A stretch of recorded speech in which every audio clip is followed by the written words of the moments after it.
The harvest truly is great, but the laborers are few.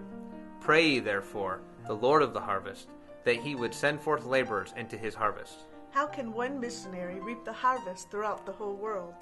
How can he reach one country, or even just one city? He can't. He is just one laborer of many needed to reap the harvest of eternal souls for Christ's glory. Hi, we are the Ruppel family.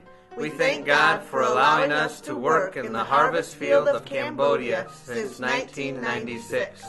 In March of 1996, Mom, Dad, and I arrived in Cambodia. Although Mom and Dad were overwhelmed by immense culture shock and the need for Christ, I was having a great time. We began studying the language and begging God to teach us how to work in the field of Cambodia. We will never forget the thrill of leading our first Cambodian to Christ.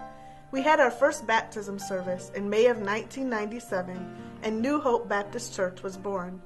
During our first term, we had the privilege of leading over 100 souls to Christ and seeing 70 of them follow the Lord in believers' baptism. Yet, so many more still needed the Lord. Our second term was focused on training the members of New Hope Baptist Church to be soul winners and Sunday school teachers. They began to lead their family members, neighbors, and friends to Christ.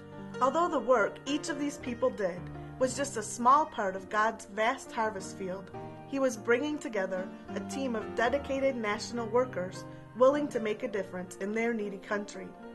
New Hope Baptist Church began hosting an annual soul-winning conference to train other Cambodian Christians to share the good news of Jesus Christ with those around them.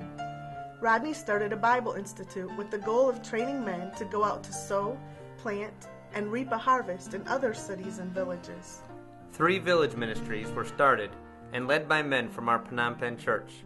Other members of our church, excited about these village ministries, began to financially support laborers in the harvest fields of Trapang Tia, Jing Chap, and Bung Liat. By the end of our second term, the church members of New Hope Baptist had paid for and built a small meeting place for the Jing Chap ministry.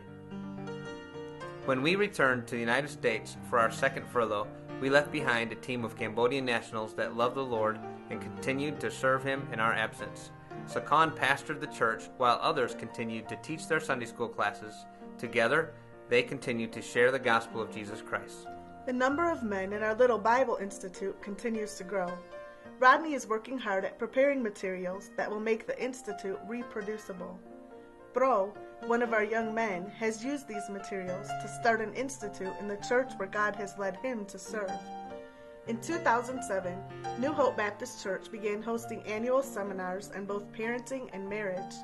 Although Rodney and I enjoyed teaching at these conferences, we enjoyed even more seeing the members of New Hope Baptist Church teaching sessions and serving the many visitors in attendance. Our people are also growing in the grace of giving.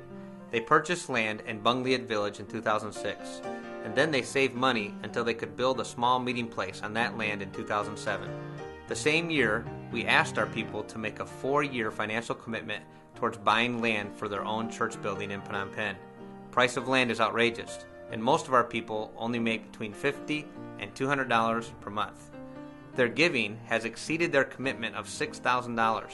Their offerings are just a drop in the bucket, but we are trusting God to reward their faithfulness and sacrifice for Him. We thank God for many missionary friends who have come to the field of Cambodia to help us with the immense task of reaching this country for Christ. But most of all, we thank God for raising up laborers from the harvest field itself, Cambodians saved in our ministry and willing to die to self in order to produce fruit, some 30, some 60, and some 100-fold.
Lift up your eyes and look on the fields, for they are white already to harvest.